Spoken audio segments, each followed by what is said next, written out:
यह एक news channel है जिसमें यूट्यूब के सारे गाइडलाइंस का पालन किया जाता है। खासकर किसी भी प्रकार की हत्या या मारपीट अथवा हीनियस क्राइम या बलात्कार आदि के सीन को दिखलाने के लिए ब्लर किया जाता है। खबर की विश्वसनीयता के लिए न्यूज चैनल या इसके एडिटर जिम्मेवार नहीं होंगे, इसलिए हर खबर की जाँच अपने स्तर से करके ही विश्वास करें। नमस्कार, मैं हूं चितरंजन कुमार और आप देख रहे हैं हमारा news channel true news TNBR। और आज मैं इस न्यूज के माध्यम से आपको बताने का प्रयास कर रहा हूं कि नबीनगर औरंगाबाद से गोल्डन कुमार, जो एक सामाजिक कार्यकर्ता हैं, समाज सेवी हैं, इनकी मुहिम जो बिहार में भ्रष्ट पदाधिकारी हैं, जो भ्रष्टाचार में लिप्त हैं, उन तमाम पदाधिकारियों को चुन चुन कर करके उनके विरुद्ध में साक्ष्य को इकट्ठा कर करके और उनका कच्चा चिट्ठा खोलने का कार्य करते रहे हैं। विगत साल भर से उनका इस प्रकार का रिकॉर्ड रहा है और जो खासकर बिहार में 85% जो लोग हैं जिनके ऊपर शोषण, जुल्म, अत्याचार होता है, उनकी आवाज बन करके और उनको न्याय दिलाने की लड़ाई ये लड़ते आ रहे हैं। विदित हो कि इस प्रकार के कार्य को करने वाले और जो कोई भी पुलिस पदाधिकारी के विरुद्ध में कार्य करेंगे तो हर हाल में यह जरूरी होगा कि पुलिस पदाधिकारी जो अपनी वर्दी का रौब दिखाते हैं और अपनी पावर का धौंस जमाते हैं। इसी कड़ी में मगध रेंज के IG अमित लोढ़ा के ऊपर, गया के तत्कालीन SSP हरप्रीत कौर के ऊपर और भिन्न भिन्न जगहों के थानाध्यक्ष के ऊपर भी इन्होंने आरोप लगाया है। जहां तक आरोप की बात आती है तो आरोप राष्ट्रपति से लेकर के प्रधानमंत्री तक भी लगते रहे हैं और ये आज की बात नहीं है और ऐसा भी नहीं है कि अब आरोप लगना बंद हो जाएगा। मैं इस सिलसिले में यह भी बता दूं कि पुलिस भी किसी के ऊपर प्रथम दृष्टया आरोप ही लगाती है, क्योंकि जब हम किसी के ऊपर FIR करते हैं तो FIR जो होता है एक प्रकार का आरोप ही है। कानून में भी प्रोविजन बनाया गया है कि कानून में भी जब न्यायालय में जाते हैं तो उनके ऊपर आरोप गठित होता है। आरोप जो होता है सत्य होता है या असत्य होता है, साक्ष्य के अनुसार व गवाह के अनुसार ये किया जाता है, लेकिन जब तक उसके विरुद्ध में साक्ष्य नहीं होता है तब तक वो दोषी नहीं माना जाता है। तत्कालीन मामला यह है कि तत्कालीन गया के SSP हरप्रीत कौर के विरुद्ध में गोल्डन कुमार समाज सेवी ने अपना मुहिम छेड़ रखा है और उसमें उनको जो उन्होंने किया है नहीं किया है इसके संबंध में मैं नहीं जानता हूं, लेकिन गोल्डन कुमार का कहना है कि इन्होंने भ्रष्टाचार में लिप्त होकर के और बोधगया में एक दलित महिला जो मांझी समुदाय की है उसकी हत्या में इन्होंने 15 लोगों को नाम काटा है और उसमें 30 लाख रुपए लेकर के और इस प्रकार से केस को रफा दफा करने का काम किया है। जब इस प्रकार के आरोप लगे हैं तो निश्चित तौर पर गोल्डन कुमार के पास में इसका साक्ष्य भी होना चाहिए और अगर साक्ष्य है तो साक्ष्य दिखाना भी चाहिए। जहां तक ये बात रह गई कि हरप्रीत कौर, जिस गया न्यूज के नामक एक व्हाट्सएप ग्रुप है, जो मैडम भी इसमें जुड़ी हुई हैं और इसी ग्रुप में गोल्डन कुमार ने ये आरोप जो है लगाया था और इस ग्रुप में इन्होंने मैसेज किया था। इस मैसेज के बिहाफ में ही गया के तत्कालीन SSP हरप्रीत कौर ने इनके ऊपर मानहानि का दावा किया है और इन्होंने कहा है कि उस ग्रुप में मैसेज को भेज करके मेरी छवि को धूमिल किया गया है। इनके अधिवक्ता सुबोध कुमार के द्वारा लीगल नोटिस भेज करके और इनको कहा गया है कि आप अगर हर हाल में आप अपनी कथन को वापस नहीं लेते हैं और इसी ग्रुप में इस मैसेज को डाल करके आप क्षमा नहीं मांग लेते हैं तब तक आपको छोड़ा नहीं जाएगा और अगर ऐसा 15 दिन के अंदर में आप नहीं करते हैं तो 1 करोड़ रुपए जो है आपको मानहानि के रूप में हमें देना पड़ेगा। सुबोध कुमार जो इनके अधिवक्ता है उन्होंने इस प्रकार से और बहुत सारे बातों को इसमें लिखा है, जो सारी बातों को इसमें बता पाना संभव नहीं है, परंतु एक बात तो विदित है कि मैडम यदि आपके ऊपर यह आरोप लगा है, आप एक वरीय पदाधिकारी हैं,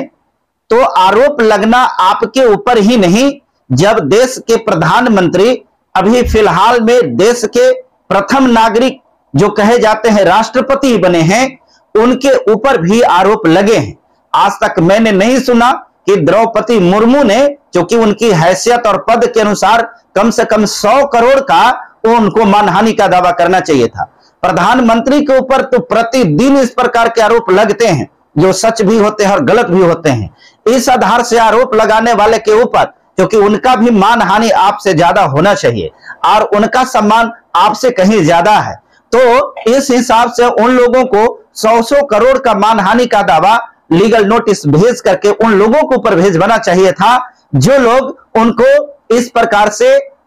ये एलिगेशन लगाते हैं। परंतु आज तक मैंने नहीं सुना है कि उन्होंने ऐसा किया है। मैडम, जहां तक बात है, आप जिस कुर्सी पर बैठे हैं उस कुर्सी की जवाबदेही होती है, उसकी जिम्मेवारी होती है, और आपका एक कर्तव्य होता था कि आप गोल्डन कुमार के बुला करके या एक कमेटी को गठित करके गोल्डन कुमार से आप अपने विरुद्ध में साक्ष्य पूछते। वो भी ये आपका कार्य नहीं था। साथ ही साथ मैं बता दूं कि इस प्रकार के ये जो नोटिस, ये जो आरोप लगाया गया है, ये जो एलिगेशन लगाया गया है, इस एलिगेशन को गोल्डन कुमार सिर्फ इस ग्रुप में नहीं, बल्कि बिहार के जितने भी मंत्री, जितने भी मंत्रिमंडल के मंत्री हैं, उनके पास, जितने भी वरीय पदाधिकारी हैं, उनके पास, प्रत्येक लोगों के पास में भेजा है। अगर इनकी मामला इस प्रकार से संगीन थी, तो आखिर किसी भी वरीय पदाधिकारी ने आज तक उस पर संज्ञान क्यों नहीं लिया? यह एक सवाल बनता है।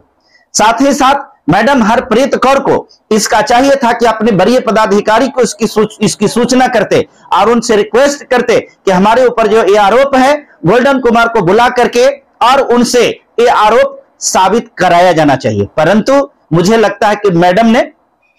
इलीगल नोटिस भेजवा करके गोल्डन कुमार के आवाज को दबाने का ही प्रयास किया है, ताकि गोल्डन कुमार 100 करोड़ रुपया दे नहीं पाएगा, और इस डर से गोल्डन कुमार अपनी आवाज को बुलंद करना बंद कर देगा, और किसी भी प्रकार के पदाधिकारी जो करप्शन में जुड़े हुए रहे हैं, करप्शन में डूबे हुए रहे हैं, उनके विरुद्ध कोई लड़ने वाला तैयार ना हो।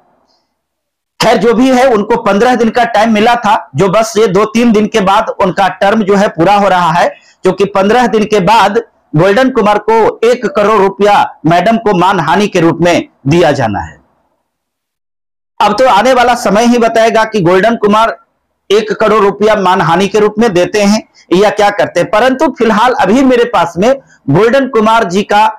अधिवक्ता की तरफ से भी एक लीगल नोटिस जारी करके मैडम को भी सूचित किया गया है, जो उनके ईमेल के माध्यम से भेजा गया है। और इसमें गोल्डन कुमार ने साफ साफ कहा है कि मैं एक सामाजिक कार्यकर्ता हूं और 85% लोगों की आवाज हूं, जिनकी लड़ाई मैं लड़ते रहता हूं। इसके लिए चाहे कोई मंत्री हो, चाहे कोई पदाधिकारी हो, चाहे कोई सीनियर हो या कोई जूनियर हो, हमें इससे कोई फर्क नहीं पड़ता है। बस मैं ये जानता हूं कि आपके विरुद्ध में मेरे पास में साक्ष्य है। अगर आपको लगता है कि मेरा साक्ष्य गलत है, तो इस पर आप अपने वरीय पदाधिकारी से कह करके जांच बैठवाइए। इसलिए कि मैंने तमाम वरीय पदाधिकारियों को लेटर के माध्यम से, स्पीड पोस्ट के माध्यम से, ईमेल के माध्यम से सबको अवगत करा दिया है, परंतु आज तक किसी ने इस पर एक्शन नहीं लिया है।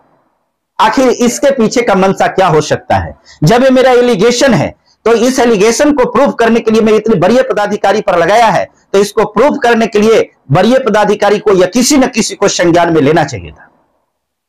फिलहाल उन्होंने भी मैडम हरप्रीत कौर के जो लीगल नोटिस है, उसका जवाब लीगल नोटिस के माध्यम से दिया है, और मैडम के 100 करोड़ रुपया, आप कल्पना कर सकते हैं, 100 करोड़ नहीं, 1 करोड़ रुपए की बात है, 1 करोड़ रुपए की मानहानि का इन्होंने जो दावा किया है। अब गोल्डन कुमार जो सामाजिक कार्य करता है, 1 करोड़ रुपया देंगे या फिर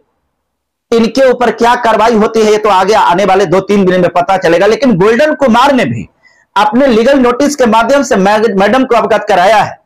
कि अगर आपकी मानहानि होती है, तो भारतीय संविधान के अनुसार हर किसी का मान सम्मान एक है। अगर आप एसएसपी हैं, तो आपका मान सम्मान अगर इतना है, तो मैं सामाजिक कार्य करता हूं, हमारा सम्मान हमारे लोगों के बीच में, हमारे समाज के बीच में ज्यादा है और आपसे कहीं ज्यादा है। इसलिए उन्होंने मैडम के ऊपर 5 करोड़ रुपए के मानहानि का नोटिस भेजा है। अब इस दोनों तरफ से नोटिस का जो वार चल रहा है, ये दोनों तरफ से जो नोटिस भेज जा रहे हैं, ये दोनों नोटिस भेज करके और दोनों अपने अपने पक्ष को बताने का प्रयास किए हैं और खास करके इस बात को कहने का कोशिश किए हैं कि यदि आप हमें चाहते हैं कि नोटिस भेज करके मैं डरा दूं तो मैं गोल्डन हूं, मैं डरने वाला नहीं हूं।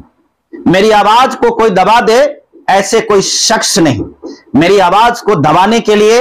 एक संविधान ही है, जो गलत होगा तो मैं दब जाऊंगा। गोल्डन का साफ साफ कहना है कि अगर मेरा आरोप गलत है तो इस आरोप को मेरे को बुला करके कमेटी बनाया जाए, बना करके हमसे साक्ष्य मांगा जाए। अगर मैं गलत पाया जाता हूं तो मेरे विरुद्ध भी कानूनी कार्रवाई की जाए और मैं उसके लिए सदैव तत्पर हूं। स्पष्ट तौर पर यह बात कहा जा रहा है कि एक विधिवत कार्रवाई को अगर देखा जाए तो विधिवत कार्रवाई यही होना चाहिए कि गोल्डन जो साक्ष्य जो गोल्डन जो आरोप लगाए हैं, वरीय पदाधिकारी को इस पर एक्शन लेना चाहिए और एक्शन लेकर के गोल्डन से उसका साक्ष्य प्रमाण मांगा जाना चाहिए कि आखिर एसएसपी के ऊपर आपने इतना गंभीर आरोप लगाया है तो आपके पास में क्या सबूत है, क्या प्रमाण है। अब अगर ऐसा नहीं होता है तो मैं साफ तौर पर कहूंगा कि मैडम आप गोल्डन कुमार की आवाज को दबाने का प्रयास कर रही हैं, जो कानूनन अपराध है। अगर आप एसएसपी हैं तो गोल्डन कुमार भी समाज सेवी हैं, आपके इनके आरोप का जवाब देना पड़ेगा। वरीय पदाधिकारियों को इसको संज्ञान में लेना पड़ेगा और इन्होंने जो आपने जो करोड़ रुपया का दावा किया है तो करोड़ रुपए के दावे में 5 करोड़ रुपए का दावा जो लीगल नोटिस के रूप में भेजा गया है। देखिए अभी हम ये दोनों नोटिस आपके डिस्प्ले पर हम रख रहे हैं और चूंकि ये पूरे पढ़ पाना इसमें संभव नहीं था, इसलिए मैं आप तमाम जितने भी जो बुद्धिजीवी लोग हैं और जितने भी पदाधिकारी लोग हैं, जितने भी मंत्री मिनिस्टर हैं, मैं उन लोगों से यह बात जरूर कहना चाहूंगा। बहुजन समाज की आवाज को उठाने के लिए, बहुजन समाज की आवाज को बुलंद करने के लिए जो हमारे बीच में दलित नेता हैं, जब उनकी हस्ती, उनकी औकात नहीं है, उस जगह पर गोल्डन कुमार प्रत्येक लोगों की आवाज को बन रहे हैं। गलत है, सही है, मैं इसकी पुष्टि नहीं कर रहा हूं, परंतु इतना जरूर कह रहा हूं कि अगर किसी के ऊपर ये आरोप लगाते हैं तो उस आरोप का, उन आरोपों का जांच होना चाहिए और जांच में अगर गोल्डन गलत पाए जाते हैं तो इनके ऊपर कड़ी से कड़ी सजा होनी चाहिए और अगर इनका आरोप सत्य है, सबूत साबित करता है कि यह सही है, तो जो ऐसे ऐसे वरीय पदाधिकारी हैं उनके ऊपर विलंब नहीं होनी चाहिए और तत्काल कार्रवाई होनी चाहिए। बहुत बहुत शुक्रिया, बहुत बहुत धन्यवाद। आवश्यक सूचना, जो लोग अभी तक इस चैनल को सब्सक्राइब नहीं किए हैं कृपया अभी कर लें तथा औरों को करने को कहें। साथ ही वीडियो को अपने सारे ग्रुप में शेयर करें और हो सके तो आप अपनी कीमती सुझाव भी कमेंट बॉक्स में जरूर लिखें। आपने हमारा वीडियो को देखा, इसके लिए आपको बहुत बहुत धन्यवाद।